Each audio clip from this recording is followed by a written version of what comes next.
Hi all welcome to ക്രിക്കറീന. ഇന്നലെ south ആഫ്രിക്കയ്ക്കെതിരെ നടന്ന അഞ്ചാമത്തെ T20 മത്സരത്തിൽ വിജയം സ്വന്തമാക്കാൻ ഇന്ത്യക്ക് കഴിഞ്ഞിട്ടുണ്ട്. 30 റൺസിന്റെ ഒരു വിജയമാണ് നേടിയിട്ടുള്ളത്.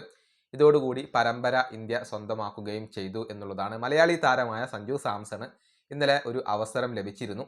മികച്ച തുടക്കം നൽകിക്കൊണ്ട് ആ ഒരു അവസരം സഞ്ജു മുതലെടുക്കുകയും ചെയ്തു എന്നുള്ളതാണ്. 22 പന്തുകളിൽ നിന്നും 37 റൺസാണ് സഞ്ജു നേടിയിട്ടുള്ളത്.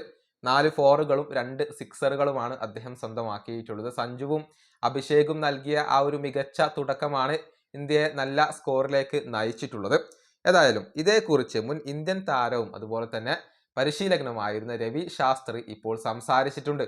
എന്തുകൊണ്ടാണ് ടീമിനകത്ത് ഒരു അവസരം ലഭിക്കാൻ വേണ്ടി സഞ്ജുവിനെ പോലെയുള്ള ഒരു താരത്തിന് പരിക്കിനെ ആശ്രയിക്കേണ്ടി വരുന്നത് എന്നാണ് രവി ശാസ്ത്രി ഇപ്പോൾ ചോദിച്ചിട്ടുള്ളത്.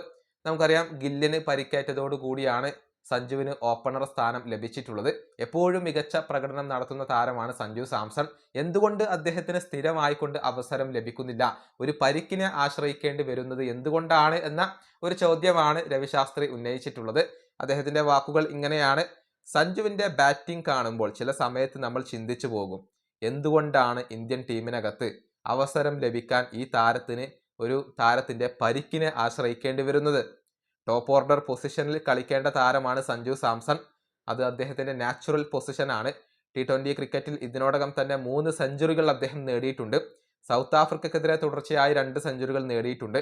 വളരെയധികം അപകടകാരിയായ എക്സ്പ്ലോസീവായ ഒരു താരമാണ് അദ്ദേഹം. ഇതാണ് സഞ്ജു സാംസണെ കുറിച്ച് രവിശാസ്ത്രി പറഞ്ഞിട്ടുള്ളത്.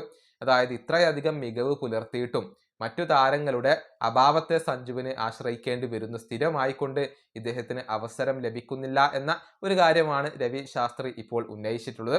നമുക്കറിയാം, ഗില്ലും സൂര്യയും ഒക്കെ വളരെ മോശം പ്രകടനമാണ് സമീപകാലത്ത് T20 ക്രിക്കറ്റിൽ പുറത്തെടുക്കുന്നത്. പക്ഷെ അവർക്കൊന്നും പുറത്തിരിക്കേണ്ടി വരുന്നില്ല. മറിച്ച് നല്ല രൂപത്തിൽ കളിക്കുന്ന സഞ്ജുവിനെ പോലെയുള്ള പ്രതിഭകളാണ് ഇപ്പോൾ പുറത്തിരിക്കുന്നത്. ഈ വീഡിയോ അവസാനിപ്പിക്കുന്നു. അടുത്തൊരു വീണ്ടും കാണാം.